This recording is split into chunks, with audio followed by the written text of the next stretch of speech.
Welcome back, my dear children. Next, structure of the atom. Just a brief introduction. John Dalton, in the year of 1803, put forth certain postulates represented as Dalton's atomic theory. Later, the modern atomic theory was seen to contradict the Dalton atomic theory. According to Dalton's atomic theory, certain assumptions, but after modern atomic theory, which explains some drawbacks of the Dalton atomic theory. We will discuss what is the Dalton's atomic theory and modern atomic theory. We are comparing with those two. Atoms are indestructible, but atoms are destructible. According to modern atomic theory, you can destructible, you can separate, we can read. An atom is indivisible. You cannot separate the entirety atom according to Dalton's atomic theory. But according to modern theory, you can distinct divisible, and again you can study about the particles present inside the subatomic particles are protons, electrons and neutrons. Next, according to Dalton atomic theory, atoms of the same elements are alike in all respects. Atoms of the same element. Suppose if you take an element, within that all the atoms are same. Then the properties also same according to Dalton's atomic theory. But according to modern atomic theory, even though atoms are also same, they are not alike. We will study in detail. According to that, next again, some other theories will be explains the drawbacks of the previous theory. Will give the complete clarity of the entire structure of the atom. Next, the modern atomic theory and Dalton atomic theory correlate. Both will be correlated with the fact that atoms are the smallest unit of the matter, taking part in the chemical reaction. Generally, atoms are completely, it is a sub-unit, some part unit, which is a basic unit of the any matter or element. Next, some scientists will be identify the fundamental particle present in the atom. First, J.J. Thomson in the year of 1897, discovery of electron, studied the structure of the atoms, and concluded that atoms are divisible, we can separate, contain negatively charged particles which are called the electrons. Whatever the atoms present inside the atom, some subatomic particles which is having the negatively charged particles called as electrons, discovered by the J.J. Thomson in the year of 1897. Next, Goldstein 1898 studied the same structure of the atom, concluded that since all the atoms are electrically neutral, generally if you take an atom, it is electrically neutral. In order to the neutral the atom, whatever it must be residual positively charged particles, protons, because of the electrons already negatively charged. In order to get the complete, the atom will be stable, means electrically neutral, it is having some positively charged particles called as a protons. That is the discovery of the protons by Goldstein.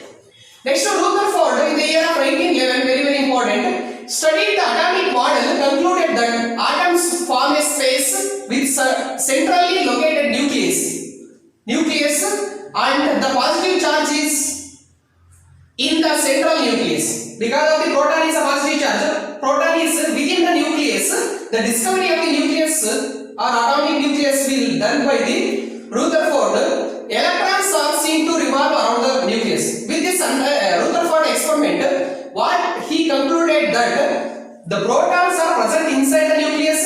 Within the nucleus, some subatomic particles is there. Positively charged particle present in the nucleus. Electrons will be revolving around the nucleus. Next, James Chadwick studied the atomic model, concluded that in the nucleus, particles which have no charge but mass equal to the proton. Apart from the proton, some other particles present in the nucleus which is no charge having certain mass which is equivalent to the proton mass. This lead to the discovery of the neutrons. So finally, J.J. Thomson will be the discovery of the electron. Goldstein is nothing but the discovery of the proton. Rutherford the atomic nucleus, studied the atomic nucleus. Then last finally James Chadwick will be discovery of the neutrons and protons present inside the nucleus, and again the electrons will be revolving in the specified orbit. Okay, next topic is molecule.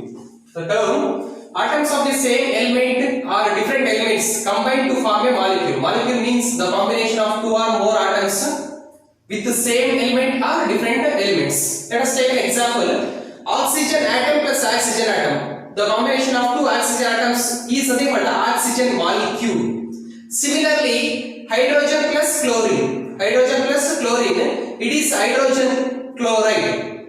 Like this one, etc. Because of it is the same kind of elements here, same kind of atoms. Here the different kinds of atoms. So that the combination of the same kind of elements or atoms or different kind of atoms or elements, we call it as a molecule. A molecule is the smallest particle of a pure substance, element or compound, which can exist independently, and retain the physical chemical properties of the substance. The substance's physical and chemical properties does not changes even after the chemical reaction also. Next, molecule of an element. A molecule of an element is formed from the same kind of atoms. If we take a same kind of two atoms, the combination of those two is nothing but an element which is a molecule is the same kind of atoms, we call it as a element. Hydrogen plus hydrogen is nothing but the hydrogen molecule. Next, nitrogen plus nitrogen is nothing but the nitrogen molecule. These are the examples of the element. Next, molecule of a compound. Compound is nothing but a molecule of a compound is formed from different kind of atoms. If you choose two or three different kind of atoms, then the combination of those two we call it as a compound. Let us take an example. Here the H plus O plus H, hydrogen plus oxygen plus hydrogen. Again, the combination of all three is nothing but the H2O. It's a water molecule. Next, again similarly, H plus Cl, hydrogen plus chlorine. Here the hydrogen chloride, etc. These two are the examples of a compound. It is a different kind of atoms. It is called as a compound. Same kind of atoms we call it as a element. Next, atomicity. Atomicity, it is the number of atoms present in a molecule. If you choose one molecule or element, within that number of atoms, how many number of atoms is there, that is the atomicity of the corresponding molecule. So that these are the different kinds of the atomicity. Based on the atomicity, there are different kinds. Monoatomic molecule means which is having only one atom, then it is called as a monoatomic molecule. If you choose one molecule which is having only one atom, is known as a monoatomic molecule. Example is helium, neon, argon, krypton, xenon, radon. Next, potassium. Next, again sodium, calcium, magnesium, etc. These are all the examples of the monoatomic molecule. A molecule of an element composed of only one atom is called as a monoatomic molecule. Means mono means single, atomic means atom. Next, similarly, diatomic molecule. Diatomic molecule is nothing but the di means two atoms. Means if you choose a molecule of an element composed of two atoms is called as a diatomic molecule. Example is hydrogen molecule. Next, again the diatomic molecule. Next, oxygen. Next, chlorine, nitrogen, etc. These are all the diatomic molecule. Next, triatomic molecule is a molecule of an element which is having three atoms. O3 is nothing but the ozone. Ozone is the triatomic molecule. Similarly, polyatomic molecules means a molecule of an element which is more than three atoms is called as a polyatomic molecule. Let us take an example. Phosphorus P4, it is a tetraatomic. Tetra means 4. Next, sulfur S8, it is a octatomic. Octatomic is nothing but the 8 atoms present in the sulfur, so that it is a octatomic.